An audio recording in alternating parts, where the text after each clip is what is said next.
Yo, what's up, and welcome to another week of the opening line right here, part of the Elite Fantasy Sports Network. Corey Parson, the fantasy executive. Benny, what's going on, my man? How was your weekend? Not too bad. Obviously Portland getting on there puts me in a spot today where I got a little bit of a decision to make on how I'm going to handle that series. So I'm happy about that. Not much. Mother's Day yesterday, so kind of hung out with, the wife and my mom for a while. Saturday, my kids had some games, so I went to my kids' baseball games and, threw in a couple bets while I was sitting in the stands and worked out okay. So not a bad weekend overall. Yeah, good, pretty good weekend, pretty decent weekend on this side. Like I was telling you before the show started, I'm on a heater right now. I can't, the things are going my way. Trust me when I tell you it's going to change, and then the other side will happen for about a good 10 days straight. But right now, while we're hot, it's a good feeling, and hopefully we can continue to keep it rolling. Do got some baseball and some NHL action on the docket tonight. But we got a lot of stuff that we got to get to. And you know what? Let's start right there, because me and my homeboys was talking about that last night, right? How do you try to figure out the way to hedge that ticket? For those of you who don't know, Benny has a ticket that he bought before the NBA playoffs started for the Portland Trail Blazers to win the Western Conference. Now, there's only one team that can stop Portland from winning the Western Conference now. That ticket would cash out $4,000 off a $100 bet. Now, how do you maximize that ticket at this point? Because if I'm not mistaken, Golden State is minus 500 to win the West. Yeah, I mean, here's basically what I'm going to do with it. So it was 40 plus 4,100 is what I got him at, right? So it was $100, and if Portland basically wins in this round, that'll pay me out 4,200. Mm-hmm. I don't think Portland has much of a chance to win this round. So what I'm really doing is using this ticket almost as my saver, just in case something crazy happens. So I could basically free roll a bet with the Golden State Warriors. So I'm going to put 4,000 on the Warriors in the series. To win the series. So it's going to pay off $800. I'm going to make an $800 profit if the Warriors win the series. Because here's basically the way you got to look at it right now is you spent $100 and you got a ticket for Portland that'll pay off 42, right? Yeah. So if I put $4,000 on the Warriors and Portland wins, well, I win 42. I lose the 4,000 I put on. I walk away with $200. $100 I put down and $100 profit. That's my worst case scenario is I make $100 profit. My best case scenario is now if the Warriors win, which is what I think is going to wind up happening. No doubt. By putting the 4,000 on the Warriors, if the Warriors win, I get a profit of $800 minus the $100 I lost on the saver bet that I had to start off on Portland. So I walk away with a $700 profit. Now, normally I don't like tying up a large chunk of money for, a week or so, whatever it's going to take for them to play 7 games. But as you know, I'm actually getting ready to buy a house right now, Corey. So I have a whole bunch of money sitting around at the moment, ready for the down payment anyway. So the way I look at it is this is just moving it from one account to the next. Exactly. That's exactly what I'm doing right now. So the money would have been just sitting in my savings account anyway, waiting for the closing next month. So I don't mind going ahead and doing this right now because one way or another at the end of this series, I'm either going to have $4,200 in my account or $4,800 in my account, which is more than the 4,000 I'm putting in there. Because I have that other ticket, there's really no risk here. So really it's just a matter of, like you said, moving the money from one place to another for a week or so and letting it sit there, then cashing it out at the end. So hopefully the Warriors win. Like I said, I think the Warriors are going to win. So I'm not looking to I would need to put, if I put 3,500, I think was the number I figured out on the Warriors, I would win $700 either way. Okay. Really, I don't really think that Portland has a chance to win this. So, like I said, I'm taking it so I can maximize my winnings, which would be an $800 profit on Golden State or, a $100 profit if Portland winds up, beating them, which I don't think is going to happen. But if it does, I'm still making a little bit of money in the process anyway. So no doubt. That's how I'm playing the ticket. Everyone, and this is why we say you buy. I mean, when we talked about it, this is why I said I want to build a position on this because later on down the line, you'll be able to hedge it off and guarantee yourself some money. So that's it worked to perfection. And I remember the morning when we discussed it and talked about it, because we were talking about the Curry brothers meeting up possibly in the conference finals. Yep. And I was like, and I remember mentioning that they were like plus 4,000 for that to happen, and it does happen. and it fell right. I think the smart bets on the bottom half of the bracket were the Spurs and the Trailblazers, and the Spurs got eliminated, but the Trailblazers got through. Yeah, I mean, I remember when we talked about it on the show. The whole point of it was, it wasn't that I loved Portland and I thought Portland had a chance to win the conference, but it was Portland had the easiest path, right? Because they didn't have to play the Warriors, they didn't have to play the Rockets. They didn't have either one of those matchups until they got to the finals. And we even said when we made the bet, I made the bet as we were on the show. I don't know if you remember. You were like, yo, they're plus 4,100. And I was like, word, while you're talking, I'm going to put that bet in. So I put the money on them while we were on the show. And this is exactly what I was hoping was going to happen. They got past the first round. Again, they were the higher seed, and OKC was favored. Yeah. So that's why the number was so high. They get to the second round. They take on a Denver team that, we both said was like Denver played great during the regular season, but it's a young team. They're a little, up and down, which is what we saw in the series. They look great at times, and other times they look like, they were still missing a couple pieces to make a run. It was just the softest path to get there, and the money that we were being offered to take them was too good not to take them at plus 4,100. So it doesn't always work out like this, but again, when it does work out and you get to that point, it's a nice thing because, like I said, no matter what happens in the series now, I know I'm at least walking away with more money than I put in. So exactly, this series right now becomes shits and giggles for you. You know what I'm saying? As basically you're just sitting on that ticket and enjoying the basketball and having a good time. But let's table that right there, and let's start with Friday night. Okay. Benny, I don't want to hear about the Houston Rockets no more. No more. I really don't. I don't want to hear about this innovative offense and James Harden and these step backs. And if Chris Paul was there last year, it would have been different. And this is the team that can take the Warriors down. They had as good a shot as you can get. Mm-hmm. And they didn't show up yet again. The Houston Rockets are a major disappointment. Steph Curry, 33 in the second half, and the Warriors beat the Rockets in 6, playing basically 5 quarters without Kevin Durant. Now, see, I took the +7, and I thought that was the best bet. Like, I was so happy with that +7. I was like, oh, my God, that's way too many points. Like, whether or not – I actually did think Houston was going to win the game and was going to put it to a Game 7. But, I mean, if you're giving me 7 points with the Warriors, I'm going to take it. I should have been on the money line. Apparently, everybody else in our company was on the money line. So, I know Rob had a big money line bet. He said that was one of his best bets of the year. +270 was the money line in that game for the Golden State Warriors to win. And, I'm kind of kicking myself for not being on it. I had the +7. I won my 90 cents on the dollar. That was nice. It was like -110 or so. But, yeah, I should have been on the money line, too. I mean, listen. I think I parlayed the money line with the San Jose Sharks and the Dodgers. And okay. I had that with the I had them at +7.5 too. I had them all over the place that night. I felt good about it. But the money line coming through was actually the big one. Steph coming through with that big game down the stretch, and here we are yet again with James Harden and the Warriors and Rockets gone on their home court with Jay-Z and Beyonce watching. Yeah, I mean, listen, there's no there's really no excuses for them. There's no excuses at this point. I mean, you had the game at home. You had them without Kevin Durant. And, you had them without Boogie Cousins. I mean, really there couldn't have been a better setup for Houston to go on and win if they were going to beat the Warriors. The thing that's going to help Houston out the most is that the Warriors are probably not going to be the Warriors next year. There's going to be a lot of changes to this team. But remember, this is a team that did win 70 games before KD got there. So this is not a team without KD and without DeMarcus Cousins. They did win 70 games. This is a team that has a pedigree and has been there before and has been through the wars. Again, I made the mistake when KD went down of banging Houston. I wasn't going to make that mistake again in Game 6. So I was on the right side of it, won most of that money back that I lost the night before, trying to chase the Rockets without KD. I mean, listen, Harden's a great player. I have thought Chris Paul has been overrated literally his entire career. I have always said that. It's like he's a good player. He's a very good player. I don't want to knock him. He's a very good player. But I just don't love him, and he just doesn't win.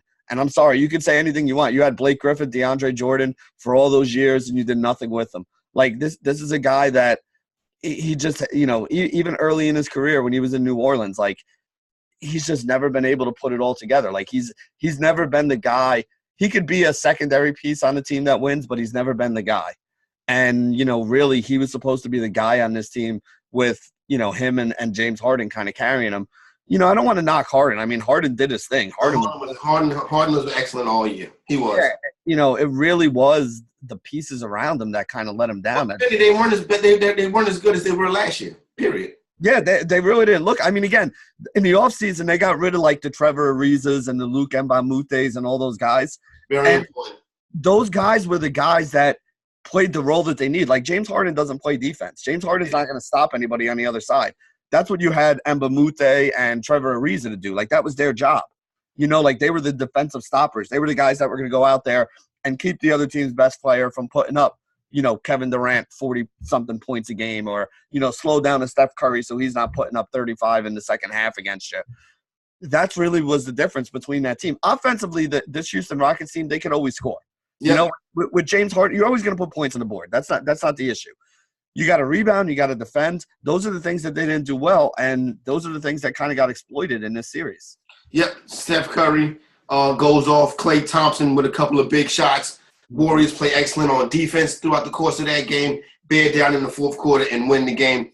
The point you made about Chris Paul, Benny, like when everybody was saying last year, if Chris Paul was there, the Rockets would have won. And I'm like, well, what does Chris Paul want to make you think that? Exactly. You see what I'm saying? You're 100% correct. Like, that's the thing. Again, I don't want to knock. Like, Chris Paul's a good player. Don't get me wrong. I'm not saying Chris Paul. ACC, Wake Forest, you know what I'm saying? Winston-Salem, all of that. By no means am I saying the guy's a scrub. I'm just saying that I think people overestimate the impact that he has on a game. First of all, people overestimate the impact that any one player has in a game. And I think the Kevin Durant thing on the other side kind of shows it to you, right? I mean, no one's going to argue that Kevin Durant isn't a top 5 player in the NBA.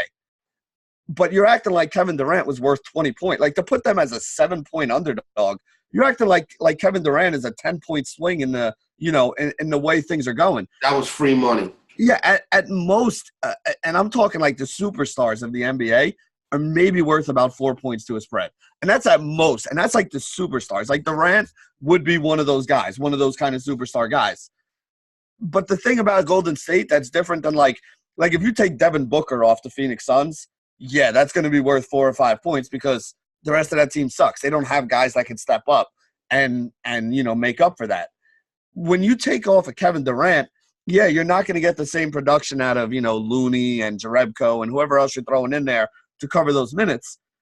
But efficiency-wise, the shots just go to Klay and Steph. So you still got 2 guys that are highly efficient scorers out there on the floor that are picking up those extra shots that were left over. So, yeah, it's going to be worth a little bit on defense. It's going to be worth a little bit in rebounding. And, yeah, they're not as explosive a scoring team.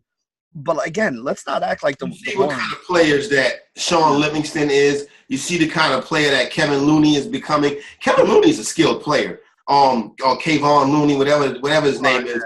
He's a skilled ball player. Those dudes stepped up down the stretch. And then, obviously, Golden State was able to bring it home. Did you hear the story about the Steph Curry's attempt to get some shots up that morning?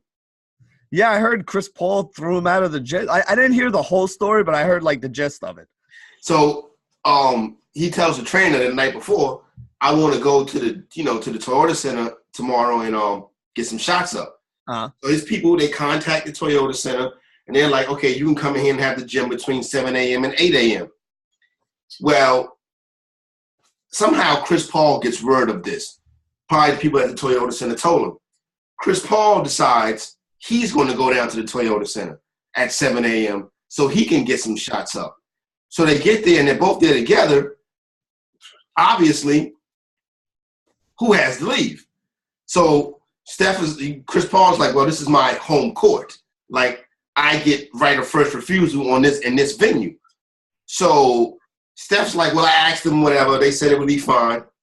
So he was like, well, I'm here. So Steph says, well, I can keep my training or my shots in the half court. Yeah. And Chris Paul says, I need the whole court. I mean, there's some gamesmanship and stuff like that goes on there. But it backfired. Do you really want to poke the bear? You know what I mean? Like, you really want to give somebody a reason to have extra motivation to kick your ass when they're one of the best players in the world? I mean, I guess so. But you know what? This is what I'm saying, Corey. Like, tell me no if you think I'm wrong here. But this is like a Chris Paul thing to do. Yeah, exactly. You know what I'm saying? Like, if you would have told me that, if you would have told me somebody else did this, I would have been like, oh, it's kind of out of character. When you tell me Chris Paul does this, I don't even 100%. like. Yeah, 100%. I'm like, it makes sense. Chris Paul is the type of player. He's like he's like the old dude at the YMCA. Like, he has all those crafty veteran moves. You know what I'm saying? Like, you go for a rebound, he pulls your arm down. You know what I'm saying? You post him up, he steps back and you fall down. Like, that's the kind of player that Chris Paul is. Honestly, though, and later on in his career, especially, he's kind of turned into a little bit of a punk too. I mean, remember that whole thing a couple years ago with the the back door to the locker room fight and all that stuff. Yeah. Like, I mean, he has like the Cliff Paul image and the clean cut kind of guy, but I've always heard that he's one of the worst people in the NBA. Like, he has this family man image, State Farm and all of that. But Chris Paul is he's an OG. He's a grimy dude. He don't mind how you live it. He don't mind how you get it. But it actually ended up backfiring on him this time. But speaking of backfiring, the Houston Rockets owe Chris Paul $121 million. Good luck with that. You know what? Like, this is the thing. Like, a lot of these guys got a lot of these big contracts to come over here and to build these super teams and all that stuff. And, that's great. Chris Paul set himself up. Again, never going to knock anybody for getting their bag, but you making $121 million, you didn't live up to the amount of money in that contract. And the amount of money in that contract that you have is the reason why this team had to let guys, like, I'm sorry, my phone is ringing here. Mbamute and, Trevor Ariza walk out the door because they couldn't afford him. And you know what? Those are the kind of guys that you needed to win this series. So sometimes you shoot yourself in the foot, and I kind of think that's what he did in this situation. No doubt about it. So they move on to Golden State Warriors back in the Western Conference Finals, come to the other side of the West. And, listen, they went out there and, Denver jumps off to the big lead. And the C.J. McCollum and the Blazers scrap their way back into it as Dame is having a terrible game. They get into the second half. C.J. McCollum continues to light it up. You're getting some big plays from that kid Collins showed up big in that second half. Nothing better than going on the road and winning a pivotal Game 7. And obviously, C.J. McCollum, after his 37 points, he gets all the accolades and stuff like that, Benny. And I hate to go negative, and I know he's a young player, but Jokic was terrible in the second half of that game. He was, but he was so good in the series. I mean, listen. I don't want to hold it against him. Yeah, in a seven game series, I don't care who you are, you're always going to have a bad game here or there. Somebody's always going to have a bad game. It's just his came at the exact wrong time for his team. And at the end of that Game 7 where they really needed him, he didn't look all that great. But again, I think it's more a fact that we got to give the credit to Portland, especially C.J. McCollum. Like, C.J. McCollum, again, beginning of the playoffs. Never made the All-Star team. Yeah, at the beginning of the playoffs, we weren't even sure if he was going to play, right? Like, this was, that was part of the reason why people were so high on that OKC team in the first round. CJ came back in, and he gives this team exactly what they need. Like, Dame is the number one option, right? Even though CJ kind of looked like it yesterday. Like, it's still Dame's team. Yeah. Dame's the number one option. But when you have that secondary guy that can take some of the pressure off, it makes it a lot easier for the number one guy because now they can't just double you and get the ball out of your hands because, if you're going to leave CJ one-on-one, he's going to do what he did yesterday. Having those two guys together and both of them, like, kind of firing, it also makes up for the fact that they lost a guy like Nurkic, who is also a scorer. Like, that's the thing people don't realize. Enes Kanter had a couple good games in the series. You got, like you said, Zach Collins has really stepped up as well. So, they were able to kind of cover the Nurkic loss. I don't think they would have been able to cover the Nurkic loss and the CJ loss if he didn't come back. No, it would have been too difficult to do that. Yeah, there's just too many points that you have to make up for with, secondary pieces. The Mo Harklesses, the Evan Turners, the Al-Farouq Aminus, the Seth Currys off the bench. Like, those guys are not going to make up for the loss of a star like C.J. McCollum. And like you said, the guy's never made an All-Star game, but, as a North Carolina fan, I love him because he single-handedly knocked Duke out of the NCAA tournament one year when he was at Lehigh, baby. My cousin was actually at Lehigh when he was there. He used to go to all the games. He was like, dude, that guy's like a rock star. He's like, he could have walked around campus and just been like, you, and you come back to my room right now, and the girls would have went. He's like, he was like, there's big men on campus, and then there's like, you might as well just put a statue up of the guy now while he's still alive. Yeah. He's like CJ was at that level when he was on Lehigh. He gave a shout out to the mid majors in his post game interview. And obviously NBA draft coming up, NBA draft lottery coming up tomorrow night. John Morant coming out of a mid major also comes to mind as somebody trying to make that next leap. Also, Dave Lillard's mid major guy too, right? Weber State. Weber State. Yeah, so there you go. The mid major players are getting it done. So now, and we talked about this earlier, Benny, and I know you made your point, and I didn't get a chance to finish it as the show was starting this morning. I was reading an article in ESPN about basically the plans of the Curry parents for the next 10 days or so. You have multiple sons. My thought process would be would be a tough position to be in, but apparently the Currys are like, this is great. Well, I mean, basically, for the last 2 or 3 weeks, they've been traveling every game from one to the other. So they've been going from, Portland to Denver to Oakland to Houston. So that's a lot of frequent flyer miles they've been racking up. Now it's easy. I mean, when the game's in Oakland, you go and you stay at Steph's house for a couple days. And then when the game goes up to Portland, you go sleep on I can't imagine Seth Curry's got some big crib. I don't think he's making that kind of dough. But he's got a couch for you. Yeah, Seth probably got a nice little pad. Oh, isn't he about to get married? Is he? He's about to marry Doc Rivers' daughter. Wait, Seth Curry is? I think Seth Curry is getting ready to marry Doc Rivers' daughter. Or is Austin Rivers getting ready to marry one of the Curry girls? I don't know. Either way, though, that's a lot. Those intertwined. That's a lot of basketball in your blood. So that kid is their kids. Children, Benny. It will be children from that union. You know what the good thing is? That kid will have a jump shot and he'll understand defensive concepts if he gets Doc Rivers on one side and the Currys on the other. So they're trying to build the perfect basketball player. I like that. Let me take a look at this right quick. Seth Curry, girlfriend. Oh, hold on one second. Well, either way though, man. I mean, like I said, the closest thing I ever remember. Callie Rivers is getting ready to marry Seth Curry. I think Callie Rivers was also engaged, may have been engaged to Paul George at one time. Whatever the case may be, the Curry and the River family are going to be intertwined. So he has a fiance, so he probably got a nice place for them to chill out there. Yeah, I mean, when your dad is your wife is Doc Rivers' daughter, you should. Yeah, I was gonna say, and your dad is Del Curry. So I mean, one way or the other, that family's definitely not. They're not hurting for their next meal. They know where it's coming from. So that's all right. You see, Benny, my thing is like, I don't have two sons. You know what I'm saying? And my kids have an age gap. But it's like I wouldn't be able to watch. But like you're saying, no, this is great. They're saying, oh, this is great. No matter what happens, somebody wins. Yeah, I mean, I really don't think it's that big a deal. I would be fine with it. Like if my two, I have 3 sons. Again, there's a little bit of an age difference between them. Yeah. So I doubt that. And, the way things work, at least in my town, is like my kids don't even get drafted when there's a draft. It's just like, oh, your brother's on that team, you're on that team. You know what I mean? So like, they're that's the way it's going to be for them all growing up.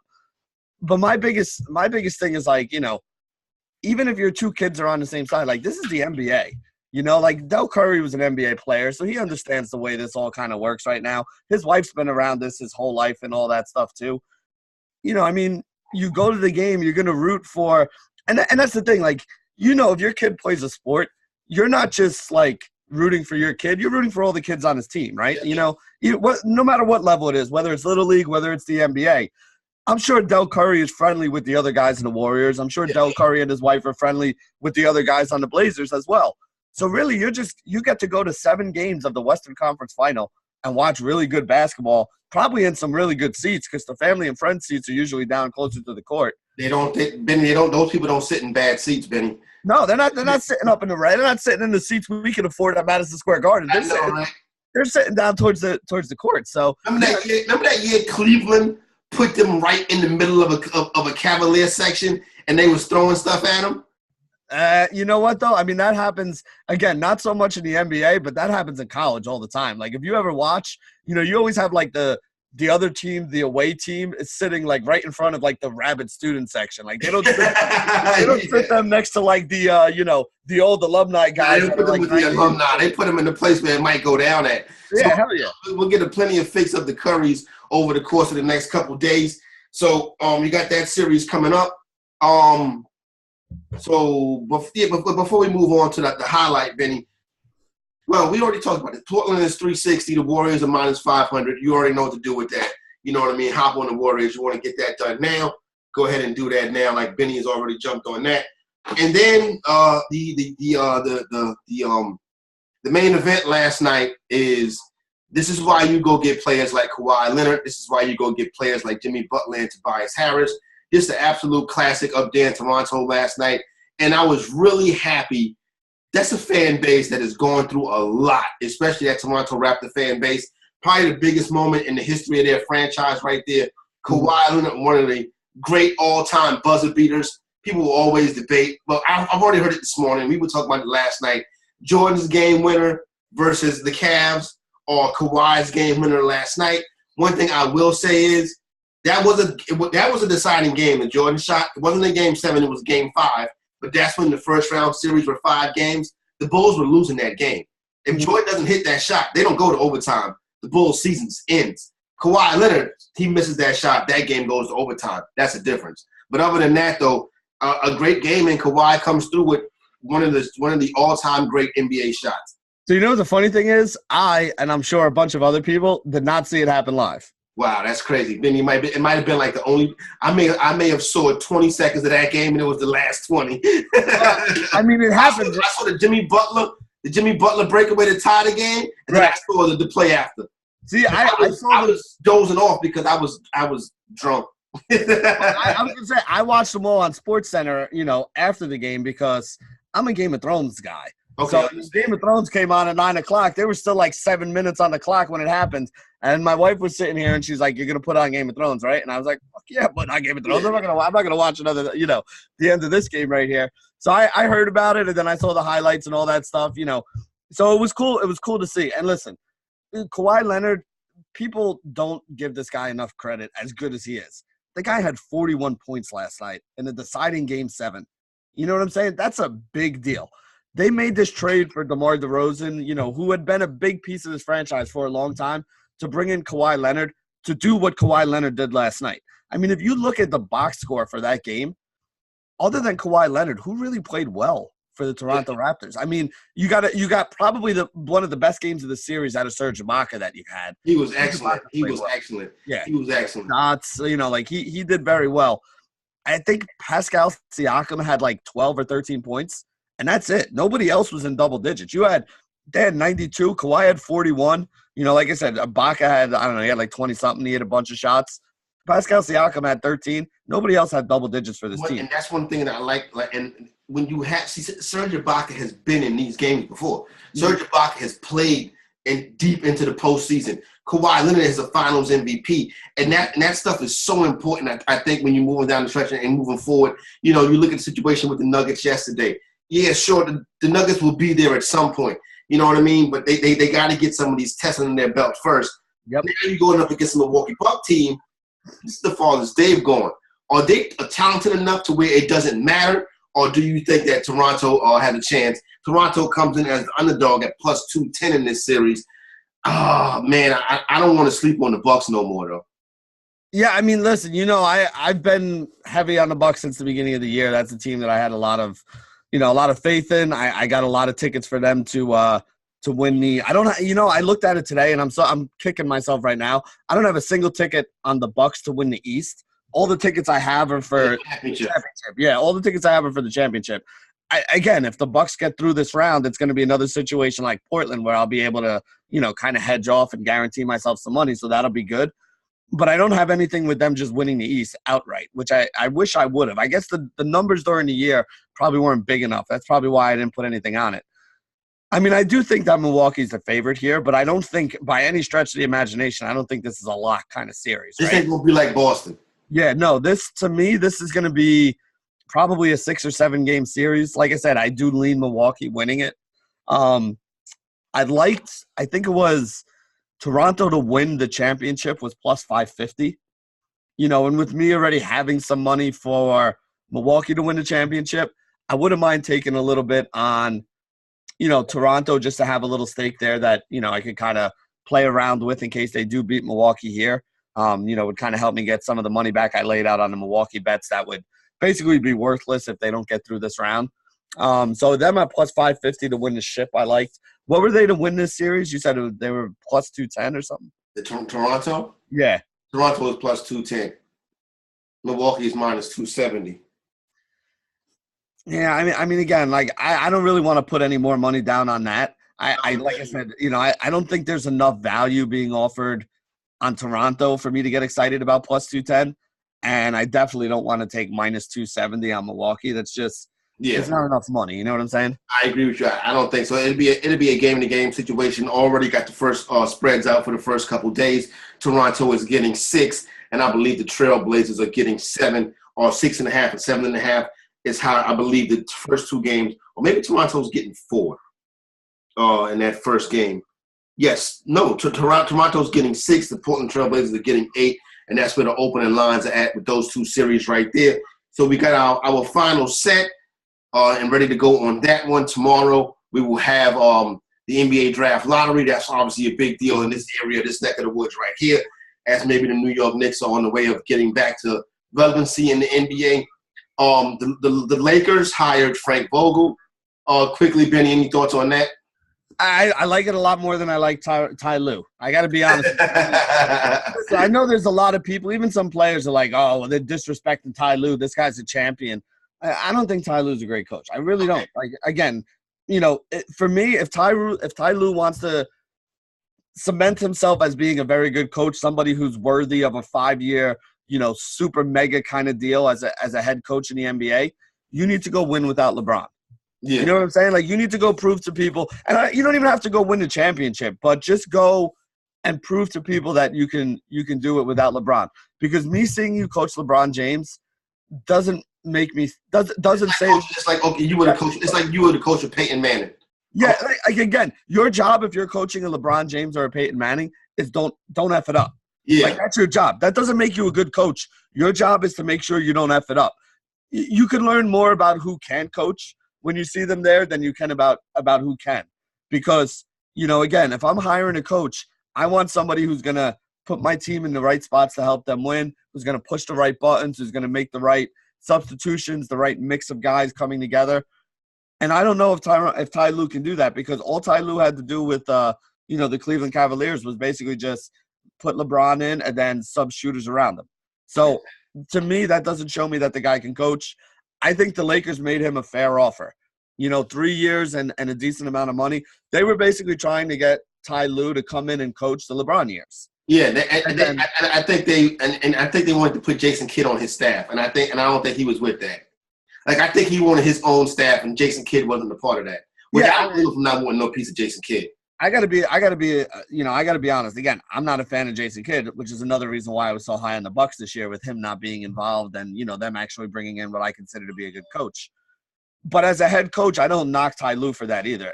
If you're gonna put me in charge and it's gonna be my ass on the line, I want my people there. Yeah, I want to be able to bring in the people who I've worked with or who I trust to work with, and also, like, to me, Jason Kidd wants another head coaching job, right? Yeah. I hate when college football teams do this with offensive coordinators. Sometimes even NFL teams have been doing this lately. If I'm the head coach, Josh McDaniels. Yeah, if I'm the head coach of a team, I do not want my successor sitting behind me. My shoulder. Because even if he is a good guy and even if he is somebody I know, there's always something in human nature where, like, you may decide if things don't go your way or if you don't get your, me and you were in a heated discussion in the film room and I think we should do A and you think we should do B, and I'm the head coach and I went out.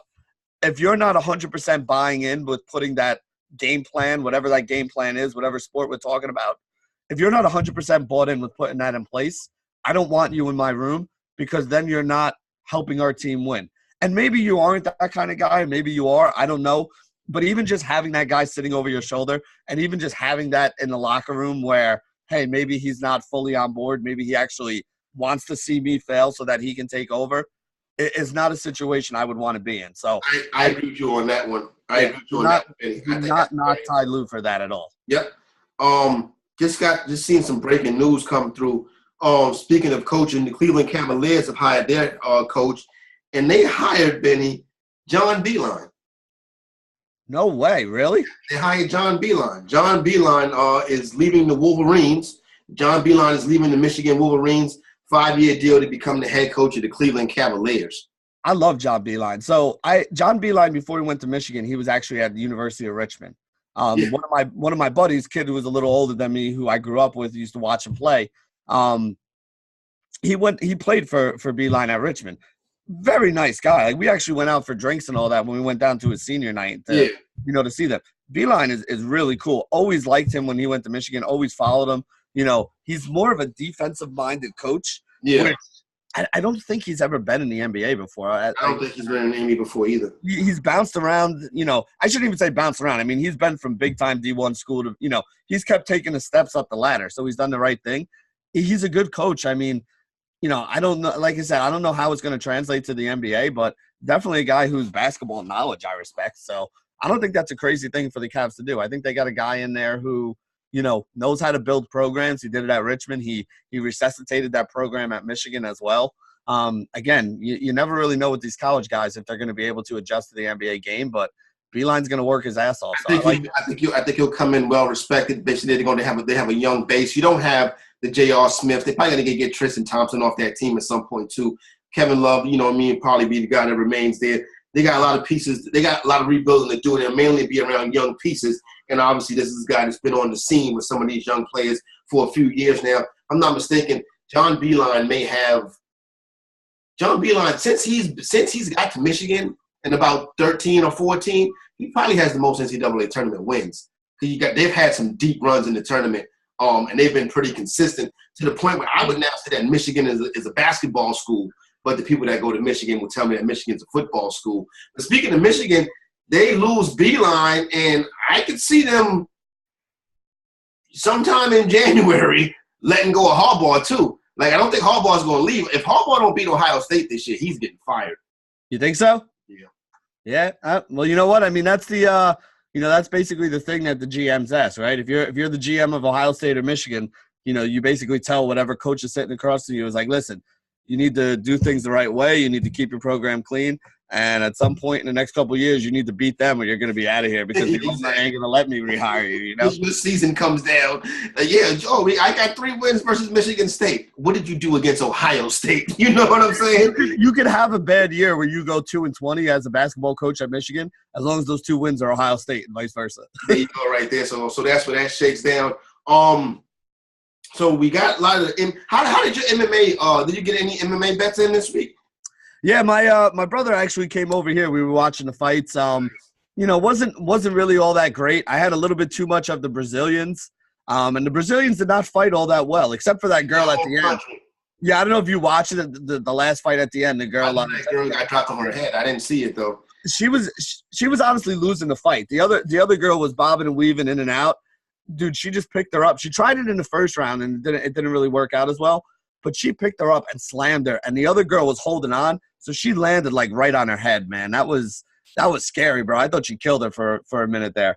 But there's always a thing, and Mad Lab was talking about it in his in his MMA article today too. When you're in Brazil, like you don't want it to go to a decision if you're not a Brazilian fighter. Yeah, Brazilian fighters are going to win every decision there. So luckily, a couple of those Brazilian guys got knocked out, and it didn't even get to the card. Didn't even get to the card at the end where they had to make the decision.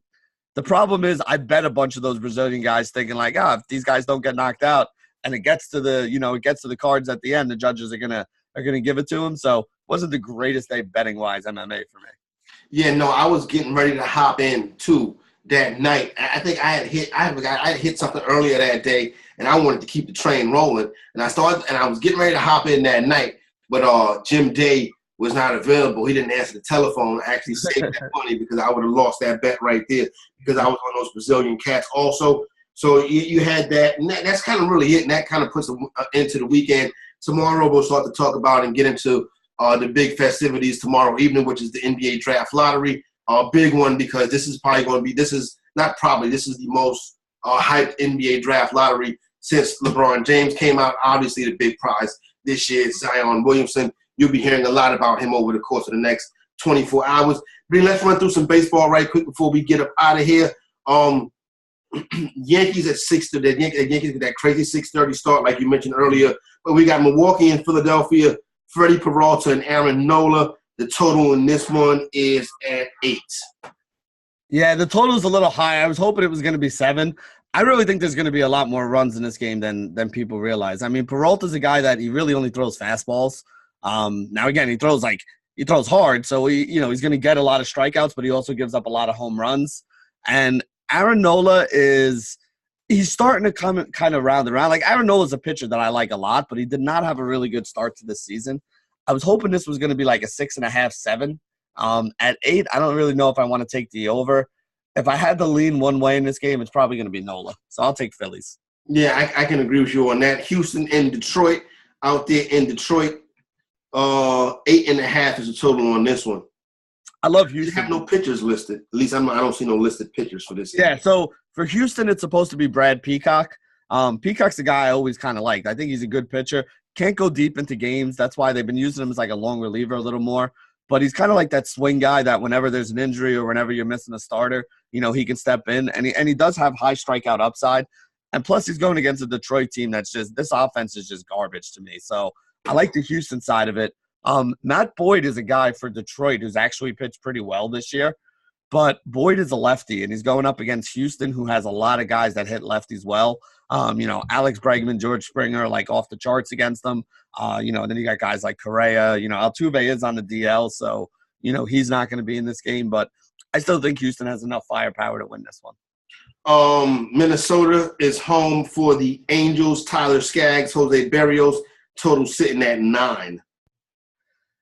I'm a little nervous about this game, to be honest with you. Most people are going to look at – and you said it. I mean, the total's sitting at 9. Jose Berrios is a really good pitcher, right? Yeah. And the total is 9 in this game. I don't know. Like, it kind of scares me a little bit here. I think there's going to be a couple runs. DFS-wise, there's a couple guys in the Angels that'll be in my write-up later on because there are a couple guys that I liked and the numbers kind of stood out. My biggest problem with Minnesota in this game is, like, against a lefty, I'm not really all that in love with the Minnesota bats. Like, the biggest bat they have against lefty is usually Nelson Cruz. And Nelson Cruz is day-to-day right now. I think he's supposed to be getting an MRI today. He left the game yesterday. So you're taking the biggest bat, the guy that scares me the most against a left-handed pitcher out of there. So I'm actually kind of leaning towards the Angels side of this one. What's the money line on this? What are the Angels' money line? Let me get that for you right now. I see where the Twins are minus 132, so the Angels come in at plus 116 on this one. I think taking plus money on the Angels, I think, is a good bet today. Interesting. Okay, against Jose Berrios. Cleveland and Chicago on the north side, 8.5 is the total. Bieber and Lopez. Yeah, I mean, I don't really like either one of these pitchers. Shane Bieber can't get out a left-handed batter, and Ronaldo Lopez is a 2-outcome pitcher. You're either going to strike out or he's going to serve up a home run to you. That's kind of the way he pitches. I don't know, man. Like, this is a game that I think I'm just staying away from. I don't really like either one of these pitchers. I don't really like either one of these offenses. It's just blah. I don't blame you. I don't blame you. Pittsburgh and Arizona, out there in Arizona. Kingham and Robbie Ray. Kingham and Robbie Ray. Arizona is the favorite in this one. The total is at 9. Yeah, I mean, Robbie Ray is a pretty decent pitcher. Kingham's a young kid that came up. I think he's from Las Vegas because I think him and Bryce Harper were like boys when they were younger, played on like the same little league team together and stuff. He does have a little bit of strikeout upside, but he's also a little erratic here. Much tougher on right-handed batters, left-handed batters, definitely the way you want to attack them. I just prefer Arizona here. I just think that Ray is a much better pitcher than Kingham. So I think I would agree with you on that one, and I hate betting on the Pittsburgh Pirates. They've become my Atlanta Falcons. They are money burners. Oakland and Seattle is the late game. It ends the night. MLB Network, Mike Fiers and Kikuchi. You got 9 is the total in this one. Seattle is the favorite. Yeah, I mean, I really don't know what to make of Mike Fiers. I'm going to be honest. Mike Fiers has 4 games this year where he gave up 5 or more runs. And then last game he came out and threw a no-hitter. The last 3 games he's actually pitched pretty well. So this is a guy that, I mean, I've never been a huge fan of him. His numbers don't look good. Like, here's the thing, Corey. He's got a 5 ERA and a 5 xFIP this year after throwing a 9-inning no-hitter. That's like, correct. normally when a guy throws a 9-inning no-hitter and you look at his numbers in only, like, 8 or 9 starts, the numbers are, like, off the charts, like 0.01. And, because when you throw a no-hitter, you just threw 9 innings without any hits, without any runs. Like, that normally, like, really boosts up, all your numbers to the point where you got to be like, all right, I got to take this with a grain of salt until we get a bigger sample size and these numbers are more representative. Even with throwing a no-hitter last game, his numbers are horrible this year. So, I don't know, man. Like, there's really nothing about Fiers that makes me say he can come back and repeat that no-hitter start that he just threw. So, if anything, I'd probably be on Seattle just because I really don't see him throwing that again, and I don't think this Oakland offense is as good as they've been. There you go. That's MLB baseball for the night, man. Elite sports betting for your betting purpose is the new website. Go check that out.